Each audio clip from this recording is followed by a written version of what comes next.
Housekeep with Green Cook in the parking lot right now. What is it? Housekeep, somebody's Please take it housekeep. up. Okay, I promise you, we show the movie very soon. But first, we have meetings here every second Wednesday of the month in Sacred Ground. Everyone is very welcome to join our meetings. Come to us. I'm very happy so many people came tonight. You know, this is like the opening for the state meeting of the Green Party of Florida. We are very proud to have it here in Tampa. On that occasion, the most famous person from the Green Party, Jill Stein, came to Tampa to join us tomorrow, and we have a pleasure to her here tonight. Thank you.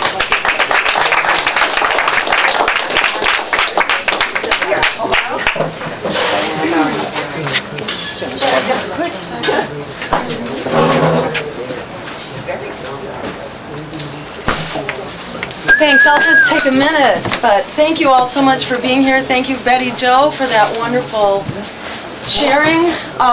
And thank you very much to the Tampa Green Party for putting this together and making it happen. Just to hear Betty Jo talking, it's like hearing about an open-air Guantanamo, where people are just being brutalized and their human rights, their legal rights, and their civil rights are really being destroyed. And, as she was saying, there are lots of reasons why we need to care about this. Not only that it's a security threat to us and to who we become as Americans and what the world thinks about us, but it's also, as Martin Luther King says, a threat to justice anywhere is a threat to justice everywhere. And I think the meeting started with Jennifer's comments about, all these things that we could be talking about, and about how the global is really part of the local. And more, they come together. They come together in terms of our human rights, our civil rights and our civil liberties, in the same way that the rights of Palestinians are being destroyed. The rights of Guantanamo inmates have been destroyed. Our rights, as well, are very much at risk. The same indefinite detention that they're subject to in Palestine, in Guantanamo, we now have a law here, the NDAA, exactly, which permits the same thing.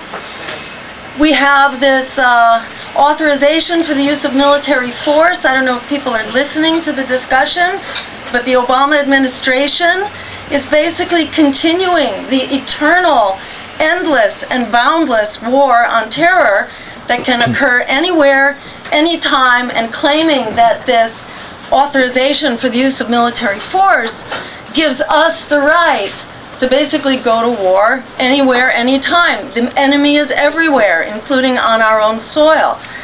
So, it's like you don't know where to turn. But to my mind, I turn to the Green Party because one person can't do it all. And they want us to play a game of divide and conquer. They want us to choose between Palestinian rights or fighting Monsanto or dealing with the drones. They want us to be fragmented among all these things. And we say no, because these come together. This is fundamentally about people, peace, and the planet, and the democracy that we need. And just a very quick detail, I myself came to the Green Party after fighting as a medical doctor for healthcare reform, fighting for environmental reform so we could go to the root cause of what I was supposed to be treating in the clinic, give people pills for their medicine and then, or for their cancer, and send them back out to the very things that are causing it. Right on. So, I then realized, well, we got to change policy. So I began working on policy instead of just working in the clinic. Started working on policy, and you do that for 5 or 10 years, and you realize that's a game. It's really, they put you on a treadmill and keep you busy thinking you're doing things. So many of us thought, aha, we'll just get the money out of politics. because it's the money that keeps hijacking our political system and keeps us mired in these very destructive, harmful, violent policies that we're all victimized by. We actually passed campaign finance reform in my home state of Massachusetts through a voter referendum. By a 2-to-1 margin, the people demanded that we get money out of politics. And what happened? Our Democratic Party legislature, 95% Democratic at the time, turned around and repealed this terrible campaign finance reform. They didn't want it, which said to me, okay, we really need to go back to the drawing boards here. As much as we need to get money out of politics as a really fundamental solution, as much as we need to restore human rights, as much as we need labor rights and, living wages, not just minimum wages, as much as we need to end corporate personhood and get personhood back for human beings from whom it's been stolen by the corporations. We need all these things, but to accomplish any of them, we got to work together.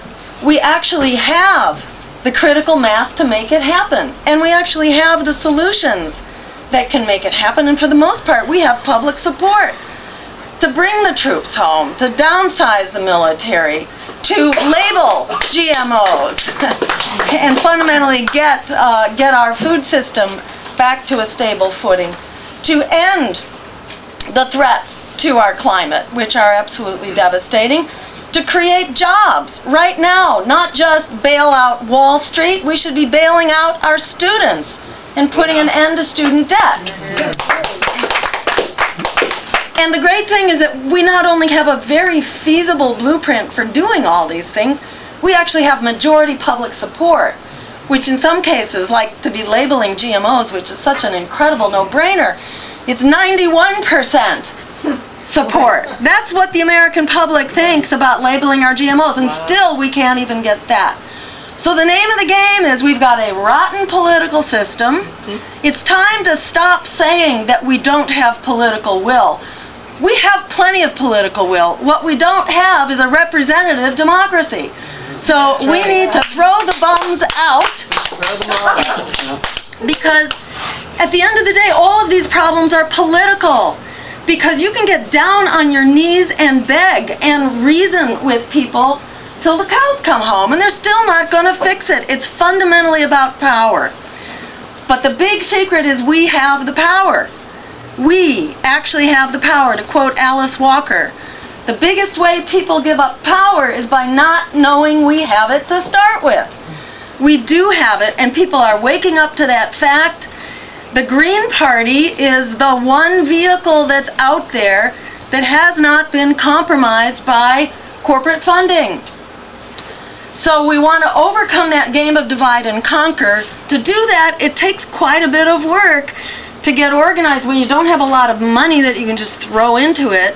We really have to build community, we have to build communications, we have to build our databases. There's a lot of work to be done. We have to build our policy solutions and so on. The Green Party is the infrastructure for doing that. There were a number of independent, non-corporate parties that were all established about the same time in the early 90s or the late 80s. The Labor Party, the New Party, Peace and Freedom Party, and the Green Party. All of them, except the Green Party, have basically been wiped off the political map because we're living in an extremely repressive political climate right now. Repressive to our political rights as well as our human rights and our legal and our civil rights. So it's incredibly, it's triumphant that we have survived and thrived, and we are on the rise. There is a incredible uprising going on right now for democracy and justice across the planet. We see it in the Occupy movement, in the democracy revolutions, in grassroots movements like Move to Amend, like the support for Palestinian human rights, for the rights of the Guantanamo prisoners. There is an incredible outbreak of grassroots empowerment for democracy and justice. And if you look back over the course of history, that becomes unstoppable when it has a political voice. If it doesn't have a political voice, it will get written off. So it's when the two come together, this incredible uprising, this social movement which is happening, when it gets together with a political movement that can give it a voice and an agenda and organization, that's when you see breakthroughs with the labor movement, with women's suffrage, with the abolition of slavery. They all had powerful social movements, and they had political parties. So, by hook or by crook, fight as we might, if we're going to get out of here alive, we've got to build a unified political opposition. The Green Party is the place to make it happen. I urge you to go to gpfl.org, find out about the meeting tomorrow. Come to it if you haven't been involved before. If you have been involved before, all the more reason to come to it. This is the time for us to turn the breaking point that we're up against. A breaking point for the economy, our democracy, human rights, you name it, for the climate, for our food system. It is all up against the breaking point. It is beyond the breaking point. This is when we turn the breaking point into the tipping point. It won't happen without us. We're the ones who do it. And keep doing what you're doing. Don't stop working on Move to Amend or Monsanto or Palestinian human rights. Don't stop that for a minute. But we can build that better if we're also working together. There's a saying from sailing lore that goes back a couple centuries: one hand for the ship and one hand for yourself. Keep working on the issues you're working on, but the ship that we are all going to sink or sail on is that ship that brings us together. That's the Green Party. Thank you for being here tonight. Thank you for that wonderful talk, Betty Jo. And thank you, Jennifer. And come tomorrow by all means. St. Pete. I'm sorry? St. Pete, the St. Pete Museum of History. Oh, yes. Tomorrow night, Jill will be yes. there speaking, and she'll actually be a That's guest speaker. presented by the St. Pete Green Party. Yes, St. Pete Green Party, yes. Thank you. Absolutely. Great. So So this was come. Tampa, This is a will be St. beginning. Pete. This is a beginning if we make it so. And we can take it wherever we want. Thank you.